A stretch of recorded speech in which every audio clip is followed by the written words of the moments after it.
హల్లెలూయా యేసు ప్రభున్ ఎల్లరు స్తుతించుడి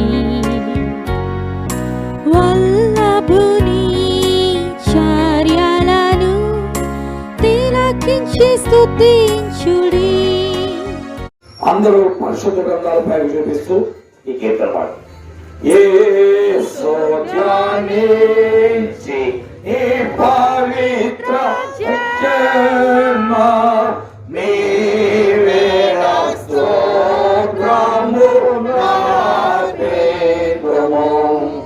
ఆనాది వాక్య వాయినారూపి నమస్కరింపరండి నమస్కరింపరండి నమస్కరింపరండి ఉత్సాహమును తెచ్చండి. ఈ ఆఖరి చరణం ఎందుకు పాడించామంటే అక్కడ చరణంలో మీకు స్పష్టంగా ఉంది. ఏమంది? యేసు ధ్యానించి కాదు, యేసు ధ్యానించి నీ పవిత్ర జన్మ. వాక్యము కాదు, యేసు ధ్యానించి నీ పవిత్ర జన్మ. అనాది వాక్యమే ఏమైంది? అనగా దేవుడు ఎలా ఉంటాడు అనేది ఎవరికి తెలియదు. దేవుడు రూపం ఎలా ఉంటుందనేది మానవుడికి తెలియదు. అందుకే దేవుడి రూపాన్ని మనుషులు, జంతువులు, పక్షులు, పురుగుల రూపానికి మార్చి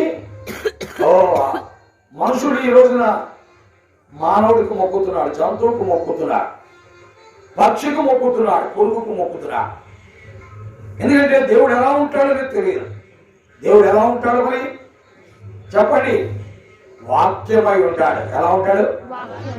వాక్యమై ఉంటాడు. అందుకే అంటే అనాది వాక్యమే ఏమైంది? నరరూపి ఆయే. అందుకే మనం పాడుతున్న పాటలో మనం చూస్తున్నాం కదా, ఏమని రాయబడింది? అనాది వాక్య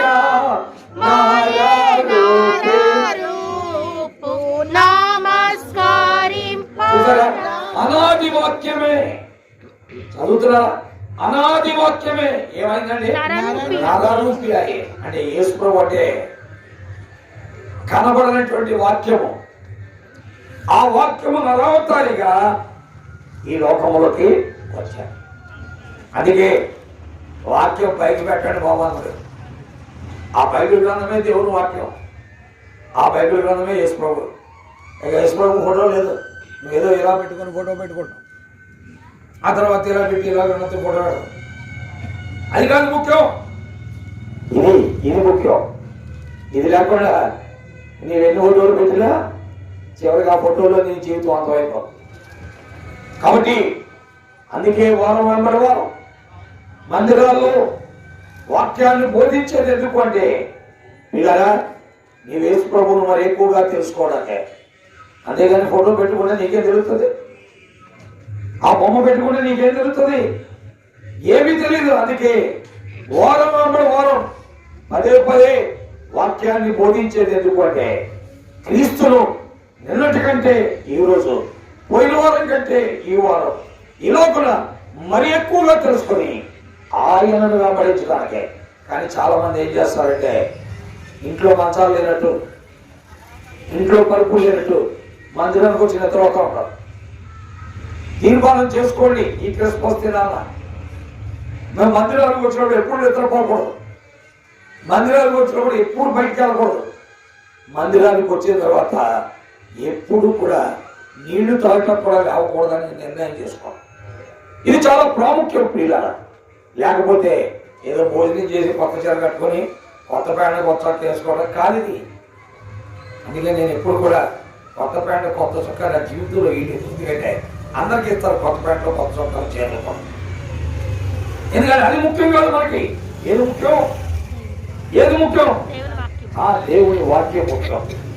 కాబట్టి ప్రియమైన అమ్మలారా, అయ్యలారా, దేవుని వాక్యం ఏంటో ప్రియులారా, దేవుడు ఎవరో నీకు తెలియదు. దేవుడు నీకు తెలియాలి అంటే దేవుని వాక్యము దగ్గరికి నువ్వు రావాలి. దేవుని వాక్యము దగ్గరికి నువ్వు రాకుండా దేవుడిని నువ్వు తెలుసుకోక మానవ కల్పిత పద్ధతులు దైవములు అనుకుని మనుషులు కల్పించిన మూలపాఠములకు లోబడి పారంపర్య ఆచారాల్లో జీవితాన్ని కొనసాగించుకుంటావు. చివరికి ఈ లోకంలో దేవుడు లేకుండా నీవు ఈ లోకాన్ని ముగించి నీ ఆత్మ నీ చాకిరి కొట్టడానికి వెళ్ళిపోతుంది. అది దేవుని చిత్తం ఎంత మాత్రము కూడా కాదు. నీ నిర్మాణకుడైన దేవుడు ఈ లోకంలోనికి మానవుడిగా వచ్చాడు కాబట్టి ఆయన్ని తెలుసుకొని, ఆయన్ని నమ్ముకొని, ఆయన అంగీకరించి నీవు ఈ లోకాన్ని ఏం చేయాలి? విడిచిపెట్టాలి. తద్వారా నీకు నిత్య మోక్షం, నిత్య మహిమ, నిత్య రాజ్యము నీకు దొరుకుతుంది. గ్రహించాలని మనవి చేస్తున్నాం. కాబట్టి చెరువు వచ్చిన అమ్మలారా, అయ్యలారా, దేవుని వాక్యం ఏంటో ప్రియులారా, యేసు క్రీస్తు దేవుని వాక్యమై ఉన్నాడు. గుర్తుపెట్టుకోవాలి. యేసు క్రీస్తు ఏమై ఉన్నాడని ఈ తీసేనా? యేసు క్రీస్తు దేవుని వాక్యమై ఉన్నాడు. కాబట్టి ఆ వాక్యమైనటువంటి క్రీస్తును ఖచ్చితంగా మనము నమ్మాలి. క్రీస్తును బాగా తెలుసుకోవాలి అంటే వాక్యము దగ్గరికి మనం ఏం చేయాలండి? ఏం చేయాలి? రావాలి. వాక్యము శ్రద్ధగా వినాలి. వాక్యాన్ని శ్రద్ధగా వినాలి. విన్నదాన్ని లోపల పెట్టుకోవాలి. అలాగున్న ప్రభువుని మరి ఎక్కువగా మనం తెలుసుకోవాలి. ఇది చాలా ప్రాముఖ్యం. తల్లులారా, అమ్మలారా, మధ్య వయస్కులారా, ఓ ప్రియమైన యవనస్తులారా, ఇది చాలా ప్రాముఖ్యం. ఇది చాలా ముఖ్యమని మీకు మరి ముఖ్యంగా ఈ సాయంకాల గడియలో మీకు తెలియజేస్తూ ఉన్నా. ఈ సమయంలో దేవుని వాక్యములోనికి మనం వెళ్తాం. చిన్న ప్రార్థన చేసుకొని ముందుకు సాగుదాం. ప్రేమ కలిగిన మా తండ్రి, పరిశుద్ధుడైన నమ్మకమైన మా దేవ, నీ ఘనమైన ఉన్నతమైన నామం కొరకై నీకు వందనాలు. నీ వాక్కు ఈ రాత్రి మీరు మీ పడ్డారు. మాతో మాట్లాడండి, సహాయం చేయండి. మీ కృపించి మహిమ పొందమని యేసు క్రీస్తు వారి అద్వితీయ నామములో ప్రార్థిస్తున్నాము తండ్రి. ఆమేన్. కొద్దిగా మైక్ కొద్దిగా సౌండ్ తగ్గించమని ఎవరైనా అంటే రిక్వెస్ట్ చేయండి, కమాండ్ చేయకండి, మనవి చేయండి.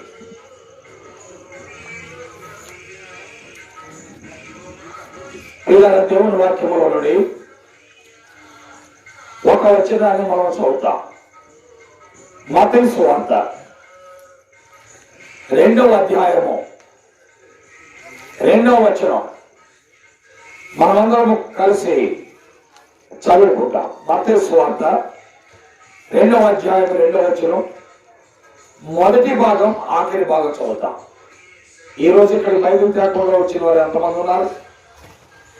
వారందరూ బైబిల్ తెచ్చుకోవాలి. చేయొద్దండి, బైబిల్ తేకుండా వచ్చిన వాడు అందరూ బైబిల్ తెచ్చుకోవాలి. ఆడవాళ్ళు ఎవరు తెచ్చుకోలేదా? చేయొద్దండి, సిగ్గుపడకండి, ఏం పర్లేదు. బైబిల్ తెచ్చుకోవడానికి ప్రయత్నించండి, ఏం పర్లేదు. మత్తయి సువార్త 2:2 అందరం కలిసి చదువుదాం. యూదుల రాజుగా పుట్టిన వాడు ఎక్కడ ఉన్నాడు? మేము ఆయనను పూజింపవచ్చి. మొదటి భాగం ఆఖరి భాగం కలిసి చదువుతాం. యూదుల రాజుగా పుట్టిన వాడు ఎక్కడ ఉన్నాడు? మేము ఆయనను పూజింపవచ్చి. దేవుడి లేఖన భాగములో దీవించి ఆశీర్వదించును కాక. ప్రపంచానికి ఈ రోజు కావాల్సింది ప్రశ్నే, యేసు ప్రభు ఎక్కడ ఉన్నాడు? యేసు ప్రభు ఎవరై ఉన్నారు? యేసు ప్రభు ఎందుకు ఈ లోకంలోకి వచ్చారు? యేసు ప్రభు ఎందుకు పశువుల పాకలో పడుకున్నారు? యేసు ప్రభు ఎందుకు శిలువకెక్కారు? ఇలాంటి ప్రశ్నలు ఈనాడు మానవునికి కావాలి. ప్రభు యేసు క్రీస్తు వారి ఈ లోకంలో పుట్టిన దినాన అక్కడ ఉండేటువంటి జ్ఞానులు ఈ ప్రశ్న అక్కడ ఉండే ఒక రాజుగారిని వేశారు. ఆ రాజుగారి పేరు హేరోదు. ఏమని వేశారంటే, యూదుల రాజుగా పుట్టినవాడు ఎక్కడ ఉన్నాడు? మేము ఆయనను పూజింపవచ్చి. ఎవరేళ్ళు పూజింపవచ్చిన వాళ్ళు ఎవరండి? కూలి పని చేసుకున్న వాళ్ళు కాదు, లేక రోడ్లన్నీ తిరిగేవాడు కాదు, లేక అక్కడెక్కడ సొంతపనులు చెప్పేవాడు కాదు. వీళ్ళు జ్ఞానులు, పండితులు, విద్యావంతులు, తెలివైనటువంటి వారు, శాస్త్రులు. వీరు యేసు ప్రభువుని పూజింపవచ్చారు. వీళ్ళు కాబట్టి దేవుని వాక్యం మనతో మాట్లాడుతున్నా. కళ్ళకండి, త్వరగా కుర్చీలు వేయండి, లేకపోతే 10 కుర్చీలు అదిగితేండి. దయచేసి ఇంకా మాట్లాడకూడదు, ఎందుకంటే డిస్టర్బెన్స్ ఉండకూడదు. మీరు కదిలితే నేను మాట్లాడలేను. అందుకు శ్రద్ధగా దేవుని వాక్యం వినాలి, ఎవరు మాట్లాడకూడదు. అమ్మా నీకేం పని, వాళ్ళు కూర్చీలు వేస్తారు కదా, వెనకాల వేసి కూడా ఉన్నారు, మాట్లాడతారు. దేవుని వాక్యంలో మనం చూస్తున్నది ఏంటంటే, యూదుల రాజుగా పుట్టిన వాడు ఎక్కడ ఉన్నాడు? ఆయనను పూజింపవచ్చింది. అంటే క్రిస్మస్ అంటే జనం ఏమనుకుంటారంటే బాగా వండుకొని తినడం అనుకుంటారు, లేక మంచి మంచి బట్టలు కట్టుకోవడం అనుకుంటారు, లేకపోతే ఆమె మామూలు అంచు చీర కట్టింది కాబట్టి నేను వెడల్పు అంచు చీర కట్టాలనుకుంటాను, లేకపోతే అరికాలు మొదలు నడినెత్తి వరకు మరి ఉన్నటువంటి బంగారం అంతా దిగేసుకోవాలనుకుంటారు. కాదు, క్రిస్మస్ అది కాదు. క్రిస్మస్ అంటే ఏంటో 3 సంగతులు చెప్పి ముగిచేస్తాం. క్రిస్మస్ అంటే ఏంటంటే అన్వేషణ. ఏంటండి? అన్వేషణ అంటే వెతుకుట, పరిశోధించుట, ఎక్కడున్నాడని అడిగి తెలుసుకునుట, తెలుసుకొని ఆయన ఉన్న చోటుకి వెళ్ళుట.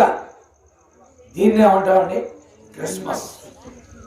జ్ఞానులు క్రిస్మస్ చేసుకుంటున్నారు. ఎలా అంటే అన్వేషణతో.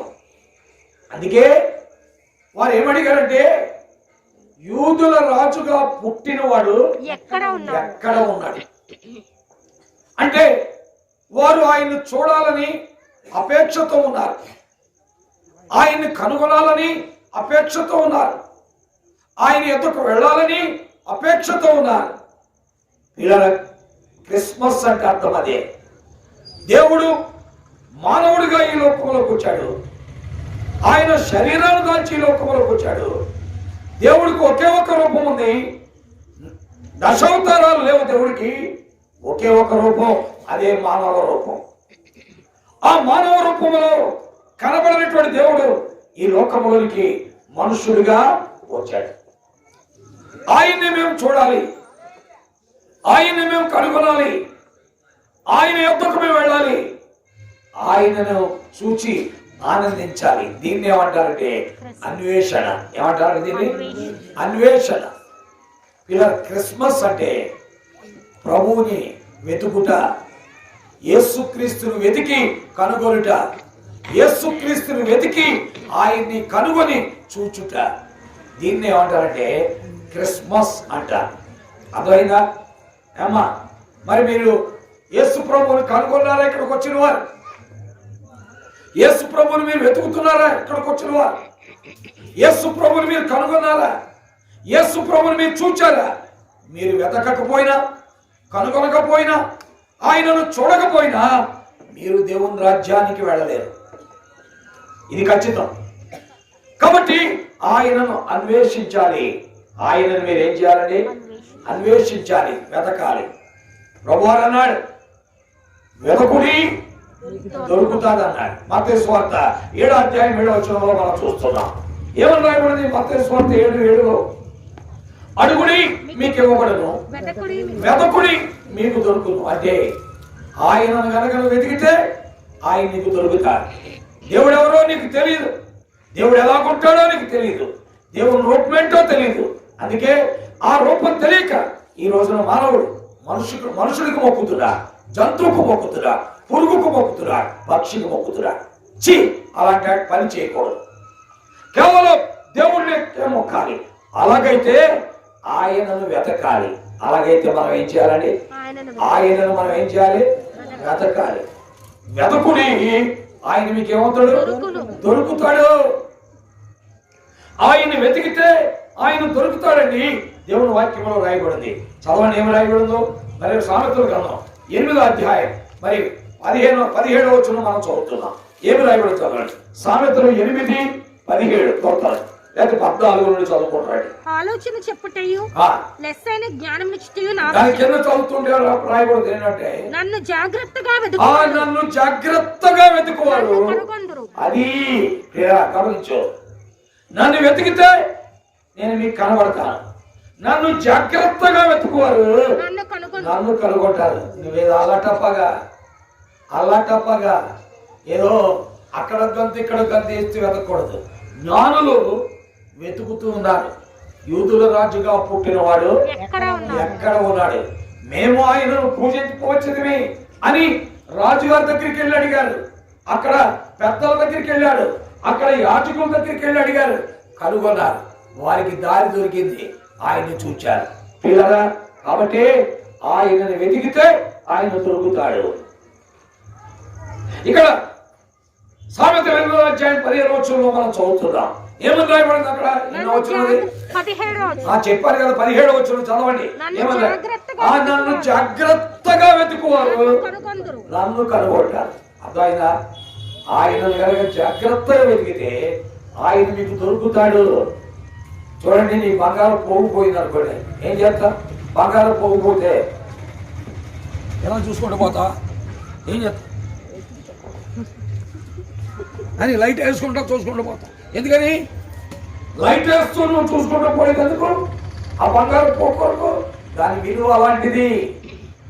అది 8 గ్రాముల బరువు ఉంది, లేకపోతే 5 గ్రాముల బరువు ఉంది అంటే దాదాపు 25,000 రూపాయలు, 40,000 రూపాయలు. కాబట్టి ఆ బంగారాన్ని జాగ్రత్తగా వెతుకుతాం. పిల్లరా, యేసుక్రీస్తు బంగారం కంటే విలువైనటువంటి వాడు. ఎందుకంటే యేసుక్రీస్తు రాజ్యములో ఈ రోజు నువ్వు రోడ్డు మీద నడుస్తున్నావు. యేసుక్రీస్తు రాజ్యములో బంగారపు వీధుల్లో నడుస్తారు ఆయన నమ్మినోళ్ళు. ఆయన నమ్మినోళ్ళు ఎక్కడ నడుస్తారని? బంగారపు వీధుల్లో నడుస్తారు. బంగారపు కంటే విలువైన వాడు యేసుక్రీస్తు. ఆయనతో పోల్చదగినదేది లేదు. కాబట్టి యూదుల రాజుగా పుట్టినవాడు అన్వేషిస్తున్నారు. పిల్లరా, వెతికితే ఆయన దొరుకుతారు. ఇర్మియా గ్రంథం 29వ అధ్యాయం 13వ వచనం ఏం రాయబడి చదవండి. ఇర్మియా గ్రంథం 29:13 త్వరగా చదవాలి. ఇర్మియా గ్రంథం 29:13 నన్ను పూర్ణ హృదయముతో వెతుకువారు నీవు నన్ను వెతికిన ఈ రాత్రి ఈ మాటలు వింటున్నా ఓ ప్రియమైన సహోదరుల సహోదరి, నీవు ఆయన్ని వెతికితే ఆయన నీకు దొరుకుతా. నీవు నన్ను పూర్ణ హృదయముతో వెతికినేలా నీవు నన్ను కనుగొందురు. జ్ఞానులు పూర్ణ హృదయంతో వెతుకుతున్నారు. పూర్ణ హృదయంతో వెతుకుతున్నారు. అందుకే ఒంటెలెక్కి కూడబడి వచ్చారు, హేరోదు దగ్గరికి వచ్చారు, అడుగుతున్నారు. ఓ ఆ నక్షత్రాలు పట్టుకుని వెళతా ఉన్నారు. అందుకనే నీవు వెతికే విధానం ఎలా ఉండాలంటే ఏదో అక్కడ గంతి ఇక్కడ గంతి వేసే విధానంగా ఉండకూడదు. జాగ్రత్తగా వెతకాలి. మొదటిది. రెండవది పూర్ణ హృదయంతో వెతకాలి. ఎలా వెతకాలి? పూర్ణ హృదయంతో వెతకాలి. అన్వేషణ. క్రిస్మస్ అంటే అర్థం ఏంటండి? అన్వేషణ. అన్వేషణ అంటే అర్థం ఏంటి? ఓ వెతుకుట. కాబట్టి దేవుని యొక్క పరిశుద్ధమైన నామం పేరిట క్రీస్తును నువ్వు వెతికి కనుగొనాలి. ఈ భూమిని విడవకపోరు, నీవు చనిపోకపోరు, నీ పొందులో ప్రాణం ఉండగా నీవు ఈ ప్రాణాన్ని విడవకపోరమే. యేసు క్రీస్తును కనుగొనకపోతే నీకు విలువ లేదు, నీకు విలువ లేదు. కాబట్టి నమ్ముదా. ఈ జ్ఞానులు మనకు చెప్పుచున్న పాఠం అదే. ఈ జ్ఞానులు మనకు చెప్పుచున్న పాఠం ఏంటంటే, మేము విద్యావంతులమైంది, జ్ఞానులమైంది, ఖగోళ శాస్త్రజ్ఞులమైంది, పండితులమైంది, మేము ఆయన్ని వెతికాం, జాగ్రత్తగా వెతికాం, పూర్ణ హృదయంతో వెతికాం. ఆయన్ని మేము కనుగొన్నాం. ఆయన మేము ఏం చేసాం? కనుగొన్నాం. కాబట్టి ప్రియ స్నేహితులారా, పెద్దలారా, తండ్రులారా, అమ్మలారా, అక్కలారా, చెల్లుళ్ళారా, ఓ ప్రియమైన తల్లులారా, యేసు క్రీస్తును వెతకండి, యేసు క్రీస్తును కనుగొనండి, యేసు క్రీస్తును చూడండి, యేసు క్రీస్తు దగ్గరికి రండి. తద్వారా నీకు దేవుని మహిమ దొరుకుతుంది.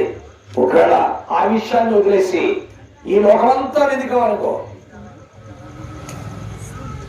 ఈ లోకమంతా నువ్వు వెతికావు, ఒకటి లోకమంతా సంపాదించుకుని వాడి ప్రాణం పోగొట్టుకుంటే వానికి ఏమి ప్రయోజనం? కాబట్టి ఈ లోకమంతా నువ్వు వెతికి ఆ ప్రభువైన యేసుక్రీస్తు వారిని నువ్వు వెతకలేదనుకో, నీవు చివరికి ఏమవుతాయంటే నీ ప్రాణాలను పోగొట్టుకుంటే నీకేమి ప్రయోజనం? కాబట్టి యేసు ప్రభుని జాగ్రత్తగా వెతకాలి.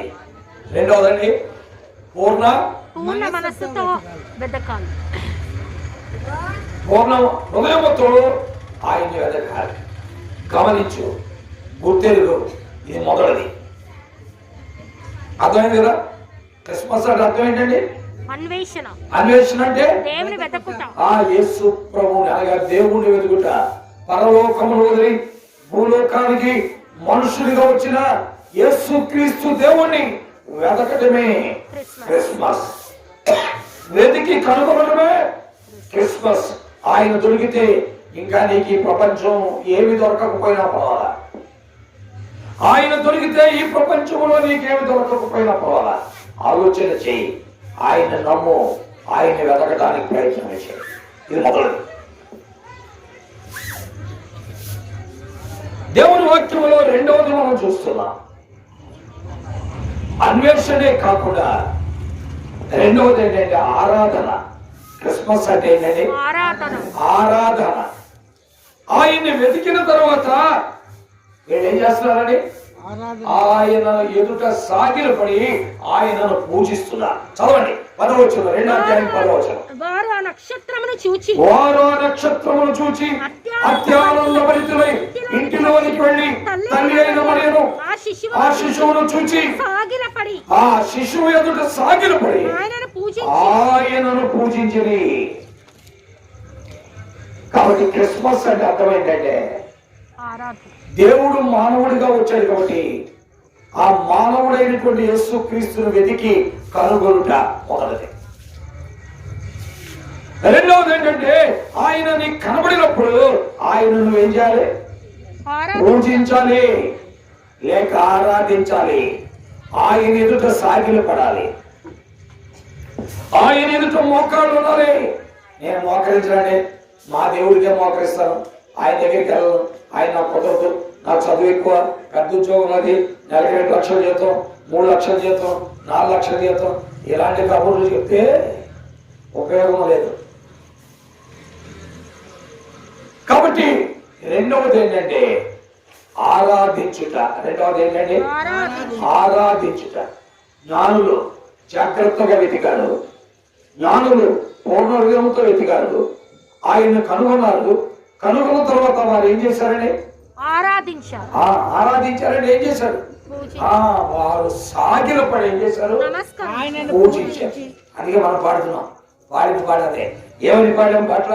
ఇప్పుడే మనం పాడాం కదా, ఏమని పాడాం చూడండి, నేను మరలా పాడతాను. సర్వేశ్వరుండు నారారూపమేతే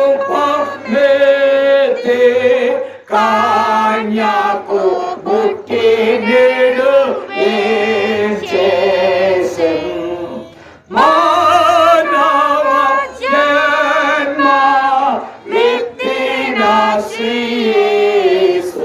సర్వేశ్వరుడు, ఆ సర్వేశ్వరుడు మానవ జన్మ ఎత్తి యేసు ప్రభుగా ఈ లోకంలోకి వచ్చాడు. కాబట్టి ఆయనకు నమస్కారం చేయాలి. నమస్కరింపరాండి, నమస్కరింపరాండి, నమస్కరింపరాండి ఉత్సాహముతో. ఆయన నమస్కరించడానికి ఏడుస్తూ రాకూడదు. ఎలా రావాలి? ఉత్సాహంతో రావాలి. ఎందుకు వచ్చింది?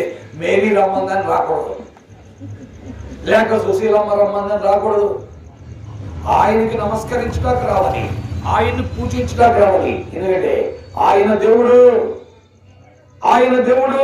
దేవుని వాక్యంలో రాయబడింది, ఆయన శరీరము బట్టి యూదుల్లో పుట్టినే గాని ఆయన సర్వాధికారి అయిన దేవుడు అండి. నిరంతరము స్తోత్రాలు ఉన్నాడని రోమా 9:5 చదువుతున్నా. పితరులు వీరువారు శరీరమును బట్టి క్రీస్తు వీరిలో పుట్టని కానీ ఈయన ఈయన సర్వాధికారి అయిన దేవుడు. నిరంతరము స్తోత్రార్పణ ఆయన సర్వాధికారం కలిగిన దేవుడు.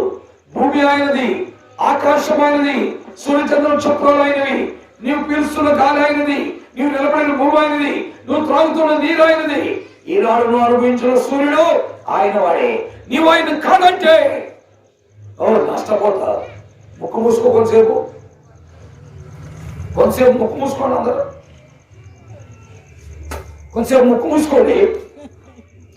కాసేపు ముక్కు మూసుకుంటా అయిపోతావు. ఒక 5 నిమిషాలు ముక్కు మూసుకున్నాను అనుకో, అయిపోతావు, చనిపోతావు. ఈ ఆయుష్కు, ఈ ఆక్సిజన్ కి, ప్రాణవాయుకు మూలము ఎవరండి? ప్రభు అయిన యేసుక్రీస్తు. కాబట్టి పిల్లరా, ఆయన్ని జాగ్రత్తగా వెతకాలి, పూర్వదిగుతో వెతకాలి, ఆయన్ని కనుగొనాలి. కనుగొన్న తర్వాత ఆయన ఎదుట సాగిలపడి ఆయన ఏం చేయాలి? పూజించాలి. ఎందుకని? ఆయన సర్వేశ్వరుడు, సర్వాధికారము కలిగిన వాడు. భూమి మీద పరలోకములు సర్వాధికారం ఉన్నటువంటి వారిని మత్తయి సువార్త 28వ అధ్యాయము 19-20 వచనాల్లో చదువుతున్నా. మత్తయి సువార్త 28, 18, 19 వచనాలు, 20 వచనాల్లో అయితే యేసు వారి యొద్దకు వచ్చి పరలోకమందును, చూసారా, పరలోకమందును భూమి మీద నాకు సర్వాధికారం ఉంది. మీరెవరైనా పరలోకంలోకి రావాలి, మోక్షంలోకి వెళ్ళాలి, స్వర్గంలో చేరాలంటే నా దగ్గరికి రావాలి. నేను లేకుండా స్వర్గానికి రాలేవు, నరకానికి వెళ్తావు, అగ్నిగుండానికి వెళ్ళిపోతావు అని దేవుని వాక్యం స్పష్టంగా చెప్తుంది. కాబట్టి పిల్లరా, క్రిస్మస్ అంటే అన్వేషణ లేదా వెతకుట. వెతికిన తర్వాత, నీవు ఆయన్ని కనుగొన్న తర్వాత రెండవది ఏంటి? ఆరాధించుట. రెండవది ఏంటండి? ఆరాధించుట. అందుకని జ్ఞానులు ఆయనను ఆరాధించారు. జ్ఞానులు ఆయనను ఆరాధించారు. ఇప్పుడు మూడవది దేవుని వాక్యంలోకి వెళ్తున్నాం. ఆయన ఎందుకు ఆరాధించాలి అంటే ఆయన సర్వేశ్వరుడు కాబట్టి, సర్వాధికారం కలిగిన వాడు. ఆయన భూమి మీద పరలోకంలో ఆయన సర్వాధికారం ఉంది. ఇంకా మాట్లాడాలంటే దేవుని వాక్యంలో యోహాను రాసిన 1వ పత్రిక 5వ అధ్యాయం 20వ వచనంలో ఈ రీతిగా ఉంది. యోహాను రాసిన 1వ పత్రిక 5వ అధ్యాయం 20వ వచనంలో మనం చదువుతున్న మాట ఏంటి? చదవండి. సత్యవంతుడైన వానిని ఎరగవలనని దేవుని కుమారుడు వచ్చి మనకు మనము సత్యవంతుడైన వారిని ఎరగవలని దేవుని కుమారుడైన యేసుక్రీస్తు వచ్చి మనకు వివేకం అనుగ్రహించాడు.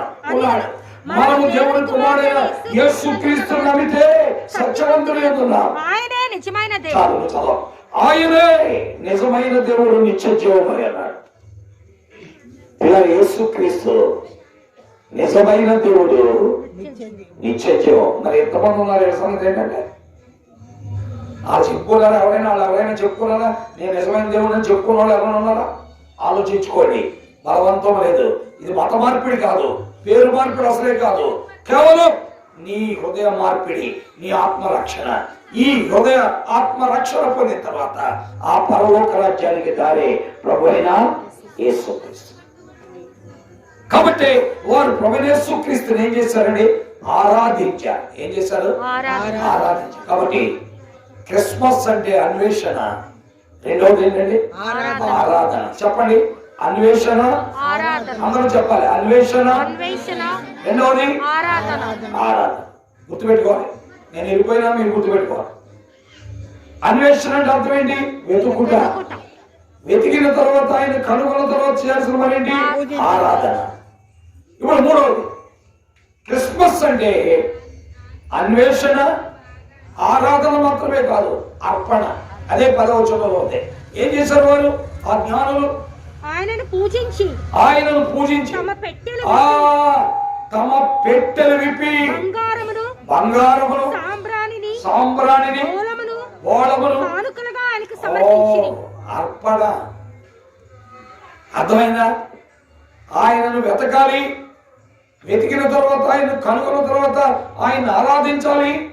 ఆరాధించిన తర్వాత ఆయనకి ఏం చెల్లించాలండి? అర్పణ, కానుకలు చెల్లించారు.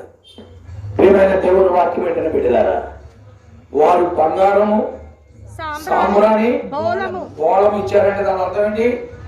ఓ ఆయన అసమానుడు, అనన్య సామాన్యుడు. ఆయనతో పోల్చదగిన వాడు ఎవడు కూడా లేడు. అందుకే ఆ ప్రభువారు అన్నారు, నేను ఇతనితో సమానుడని, మీరు నన్ను ఎవరితో సమానులుగా చేతులని పరిశుద్ధ దేవుడు అడుగుచున్నాడని యెషయా 40:25 చదువుతున్నాం. ఏమన్నా రాయబడింది? యెషయా 40:25 నీవు ఇతనితో సమానుడని, నీవు ఇతనితో సమానుడు అని. మీరు నన్ను ఎవరికి సాటి చేయరు. ఆయన ఎవరితో సమానుడు కాదు. నువ్వు అందరు ఫోటోలు పెట్టుకుని యేసు ప్రభు ఫోటో కూడా పెడితే ఉపయోగం లేదు. ఆయన ఒక్కడే దేవుడు, ఆయన తప్ప వేరొక దేవుడు లేడు. చాలా మంది ఏం చేస్తారంటే అందరి మీద అభిమానం ఉండదు. అందుకనే అక్కినే నాగేశ్వర ఫోటో, ఎన్టీఆర్ ఫోటో, ఆ తర్వాత కృష్ణ, ఆ తర్వాత శోభన్ బాబు, ఆ తర్వాత ఇంకొకటి ఫోటో పెడతాం.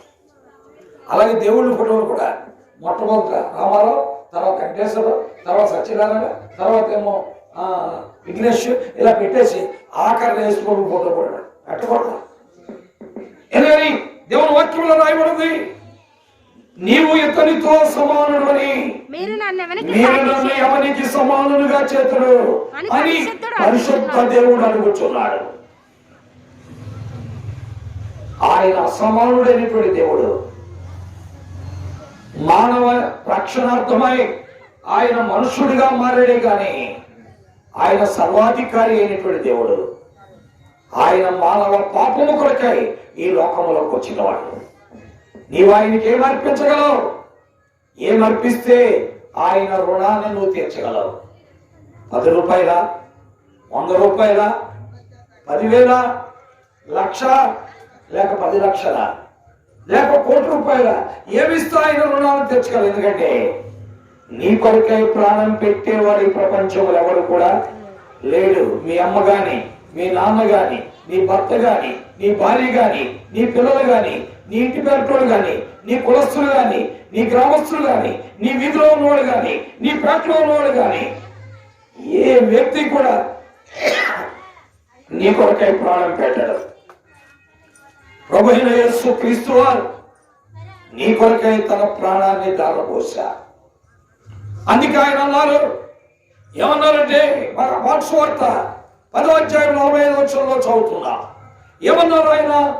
ఓ మనుష్య కుమారుడు ప్రాణం పెట్టుడుకును, మనుష్య కుమారుడు పరిచారం చేయించుకున్నకు రాలేదు, పరిచారం చేయుటకే వచ్చాడు. అనేకులకు ప్రతిగా విమోచన క్రయధనముగా తన ప్రాణం పెట్టడానికి వచ్చాడు. ఆయన ప్రాణం తీయటానికి రాలా యేసు ప్రభు. నీ ప్రాణాన్ని రక్షించాలంటే ఆయన తన ప్రాణం పెట్టాలి. అందుకొరకు ప్రభువైన యేసుక్రీస్తు వారు ఈ లోకంలోకి వచ్చారు.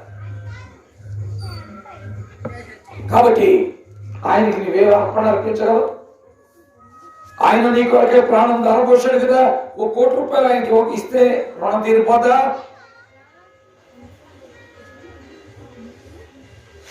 ఏమిచ్చినా నీవు ఆయన రుణాన్ని చేయలేదు.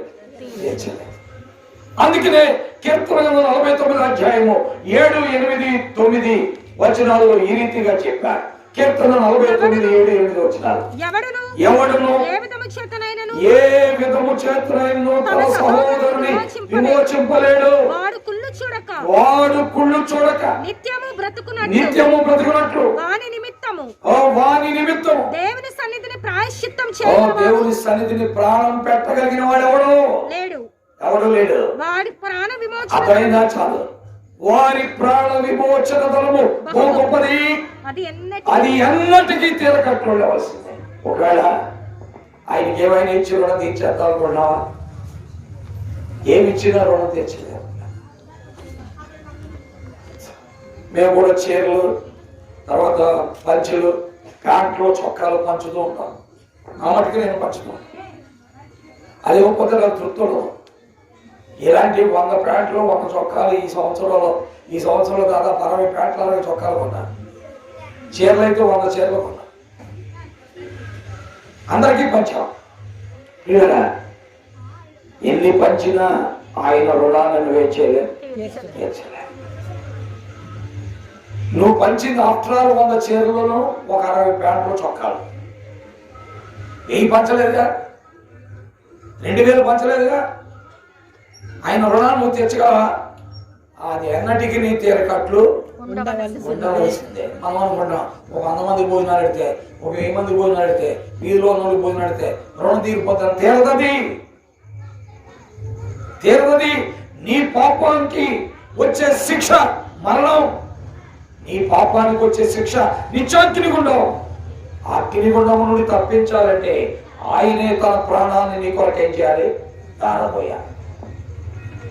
అలాంటప్పుడు ఆయనకి నువ్వేం అర్పించగలవు? ఏమి అర్పించగలవు? అందుకే భక్తుడు పాడుతున్నాడు, ఏమి నీ కర్పించగలను, ఏమి లేని వాడనయ్యా, ఏమి నీ కర్పించగలను, ఏమి లేని వాడనయ్యా, రక్షణకు పాత్రనేత్తి, రక్షణకు స్తోత్రమంచు పాడేదా, ఎంత జాలి యేసువా. ఆయన ఎంత ప్రేమ గలవాడండి, ఎంత జాలి గలవాడు. నీ కొరకు నా కొరకు మనుష్యుడిగా మారిపోవడానికి, దాసుడైపోవడానికి, నిన్ను రక్షించుకుని సిలువెక్కడానికి ఆయన తను తాను ఏం చేశాడు? ఉపేక్షించుకొని తగ్గించుకున్నవాడు. ఆయన అలాగే సిలువలో బలైపోయి రక్తము చెందించినవాడు. చనిపోయిన వాడు తిరిగి 3వ దినాలు లేచి, నేనుండే స్థలములో మీరు కూడా ఉండాలి. నేను ఎక్కడ ఉంటున్నానో అక్కడ మీరు ఉండాలి. నేనక్కడ, మీరు నరకములో ఉండకూడదు, అగ్నిగుండంలో ఉండకూడదు. నేనుండే స్థలంలో మీరు ఉండాలి. అందుకే మీరు నన్ను వెతకాలి, నన్ను కనుగొనాలి, నన్ను ఆరాధించాలి అని ఆ ప్రభు నేను ఏం చేస్తున్నాడు? పిల్లరా, ఆయనకి మనం ఏమి అర్పించినా ఆయన రుణాన్ని మనం ఏం చేయలేము, తీర్చలేము. అజ్ఞానులైతే ఆయన కనుడు అని వారు ఏం చేశారంటే బంగారము, సాంబ్రాణి, గోళము ఆయనకు కానుకలుగా సమర్పించి. కాబట్టి ప్రియమైనమ్మా, యేసుక్రీస్తు వెతికావా? నువ్వు యేసుక్రీస్తును కనుగొన్నావా? కనుగొంటే ఆయనను ఆరాధిస్తున్నావా? ఆయన ఆరాధిస్తుంటే ఆయన కొరకై నిన్ను నువ్వు అర్పించుకున్నావా? ఈ రాత్రి నీవు ఆయనకి ఏమీ అర్పించలేవు. ఒకటే నువ్వు చేయాల్సింది, నా కుమారుడా, నా కుమార్తె, నీ హృదయము నాకిమ్ము. ఎందుకంటే దేవునికి నీ డబ్బు అక్కర్లా, నీ బంగారం అక్కర్లా, నీ వెండి అక్కర్లా, నీ కానుకలు అక్కర్లా, నీవు కొట్టేటువంటి ఏది అక్కర్లా. ఒకవేళ నీ రూపాన్ని అందవికారం చేసుకుని కంప్లీట్ గా అందవికారం అయిపోయిన ఆయనకి ఇష్టం లేదు. నీ హృదయం ఆయనకి ఇవ్వాలి. నీ హృదయం ఆయనకి ఇవ్వకుండా నీ రూపాన్ని అందవికారం చేసుకుంటే ఆయనకు అవసరమా? అవసరం. కాబట్టి ఆలోచన చేయి. అందుకే ఆయన అంటున్నాడు సామెతలు 23:26 నా కుమారుడా, నీ హృదయము నాకిమ్ము, నా మార్గములు నీ కన్నులకు ఇంపుగా ఉండని. ఒకవేళ నా మార్గాన్ని నువ్వు అసహించుకున్నావా? నష్టపోతావు. నీ హృదయాన్ని నాకు ఇవ్వలేదా? నష్టపోతావు. 2 విధాలుగా దెబ్బతిండిపోతావు. నీ హృదయాన్ని నాకు ఇవ్వకపోయినా దెబ్బతింటావు. నా మార్గం నీకు ఇష్టం లేకపోయినా దెబ్బతింటావు. ఆలోచన చేసుకో. కాబట్టి ఆయన్ని వెతుకు, ఆయనను కనుగొను, తరువాత ఆయనను ఆరాధించు, తరువాత ఆయనకి నిన్ను నీవే ఏం చేయాలని సమర్పించుకో. ప్రభువా, ఈ క్రిస్మస్ దినాన నా హృదయం నీకు ఇస్తున్నాను. ఈ రోజు నుండి తాగుడు మానేస్తున్నా, సిగరెట్ మానేస్తున్నా, గుట్కా మానేస్తున్నా, అదిగో నా భార్యను వేసి ఇంకో దాంతో తిరుగుతున్నా, అది కూడా మానేస్తున్నా. నీ కూడా వస్తా, నిన్ను వెంబడిస్తా, నా హృదయాన్ని నీకు ఇస్తున్నా అని చెప్పేసి ఆ ప్రభువుని వెంబడించు. ఆ ప్రభు కొరకు తీర్మానం చేయి. నీ పాపాన్ని విడిచిపెట్టు, నీ అక్రమాన్ని విడిచిపెట్టు, నిన్ను నువ్వు ఆయనకు సమర్పించుకో. ఎత్తి మీద ముసుగేసుకుని ఒకవేళ ఆయన్ని మోసం చేయబాకు. యథార్థంగా ఆయనను వెంబడించడానికి, ఆయనకు అర్పించుకోవడానికి సరైన తీర్మానము, సరైన నిర్ణయాన్ని కలిగి ఉండటానికి ప్రయత్నించండి. కాబట్టి పిల్లరా, నిజమైన క్రిస్మస్ అంటే ఇదే. 1 అన్వేషణ, 2 ఆరాధన, 3 నిన్ను నువ్వే దేవునికి అర్పించుకోవాలి. ఆయన నీ కొరకు అర్పించుకున్నాడు కాబట్టి నిన్ను నువ్వు ఎవరికి అర్పించుకోవాలి? ఆ ప్రభువుకి అర్పించుకోవాలి. ఆ ప్రభుకి నిన్ను నువ్వు సమర్పించుకోవాలి. తద్వారా నీవు ఆశీర్వదించబడతావు, నీ కుటుంబం ఆశీర్వదించబడుతుంది, నీ బిడ్డలు ఆశీర్వదించబడతారు, నీ తరతరములు ఆశీర్వదించబడతారు. ఇది దేవుని వాక్యములో రాయబడిన మాట. అది చదివి ముగించేస్తాం. అపోస్తలుల కార్యములు 3వ అధ్యాయము ఆఖరి వచనాన్ని చదువుతున్నాం. ఏమని రాయబడిన చదవండి. దేవుడు తన సేవకులు పుట్టించి మీలో ప్రతి వారిని వారి దుష్టత్వములను మరచి మిమ్మల్ని ఆశీర్వదించడానికి ఆయన యేసుక్రీస్తు వారు ఈ లోకములోకి వచ్చింది నిన్ను ఆశీర్వదించడానికి. నీకు ఆశీర్వాదం కావాలంటే యేసు ప్రభువుకి అర్పించుకోవాలి.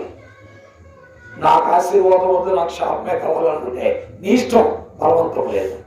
ఎవరు యేసునందు విశ్వాసం ఉంచు, అప్పుడు మీరు మీ ఇంటి వారు గొప్ప రక్షణ పొందుతారు. ప్రార్థిస్తాం. కళ్ళు మూసుకోండి. మీరు కూడా హృదయంలో ప్రార్థన చేసుకోండి. ఒక తీర్మానానికి రా ప్రియమైన తమ్ముడు, అన్న, ప్రియమైన తల్లి, ప్రియమైన అక్క, చెల్లి, ప్రియమైనటువంటి సహోదరుడా, ఒక తీర్మానానికి రా. ఏదో ఒక పండగ కాదు ఇది. క్రీస్తును కనుగొనుట, క్రీస్తును ఆరాధించుట, క్రీస్తుకు అర్పించుకునుట. నిర్ణయాలు చేసుకొని ప్రభు తట్టు తిరుగు. ప్రభు సహాయపడతాడు. ప్రభు వాక్యానికి అప్పగించుకుందాం. ప్రార్థన చేద్దాం. మీలో ఎవరైనా క్రీస్తు కొరకై తీర్మానించుకున్న వారు, నేను ఆయన కొరకే ఇక బ్రతుకుతాను, వెనక్కి చూడను, ఆయన్ని వెంబడిస్తానని చెప్పిన వారు ఎవరైనా ఉన్నట్లయితే మీ హస్తం పైకి చూపించండి. మీ కొరకై ప్రార్థనలు చేస్తాం, మీ కొరకు ప్రార్థిస్తాం.